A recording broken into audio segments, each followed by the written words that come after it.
Hey everyone, in today's video I wanted to go over my strategy as melee for clearing out Hive fortresses in the new Breach League for Path of Exile. When I'm thinking about how to play this, I feel like it's 90% positioning and then like the last 10% being ability usage. The goal is to maybe get to like wave 15 without Ailith taking any damage at all. And for the first few waves, that's super easy. When the first set of 3 lanes unlocks, this is the kind of concept that I feel like most melee players are probably missing. Instinctively, you might want to jump to Ailith and defend from the center of the screen. That's the opposite of what you want to do. All of these enemies coming out of the lanes are gunning it for you. So if you stand on the edge of the screen, they all run to you, and none of their paths sort of go through Ailith. You can guarantee that. And what does that actually look like? This is with 3 waves on the same side. So it's actually really nice, but basically my goal is to stand away from her. That's like the number one thing you should be doing as melee.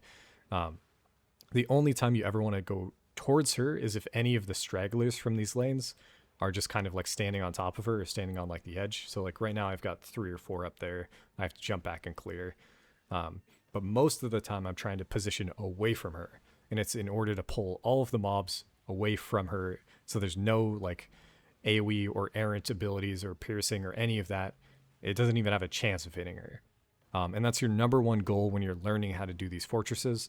Just position yourself properly, and it's going to be way easier for you in the long run. You won't need to use a single ability going up through like wave 15, and then it makes it so that the final, like, I think it's like what? Maybe the final 5 waves are kind of insane, where it's feels like you get overwhelmed. They're either doing 3 or 4 lanes back to back to back. And if you're too slow to kill them, it just feels like you are going to be overwhelmed. But in this one, I did a pretty good job of keeping her health high without using any abilities. Hitting wave 17 is when I first start clicking buttons. Some of them are really strong, some of them are weak. The one we just used right there is a freeze. And this fortress specifically, I had 3 freezes. I had none of the defenses, so I had no way to heal her. I had no way to shield her. But just by us keeping her health up in the early phases that are very easy, I was then able to double down or triple up on the ability usage towards the end of this fortress and make sure we get the clear. When it comes to offensive abilities, the meteor one is the best in terms of like screen-wide wave clear. The flame wall is okay, but it's kind of RNG where it gets placed.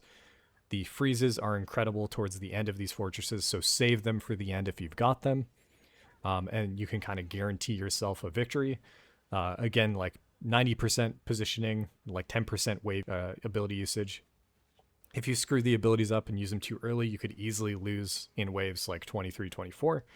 If you use bad positioning, you're almost guaranteed to lose every time. So focus on positioning, then focus on ability usage.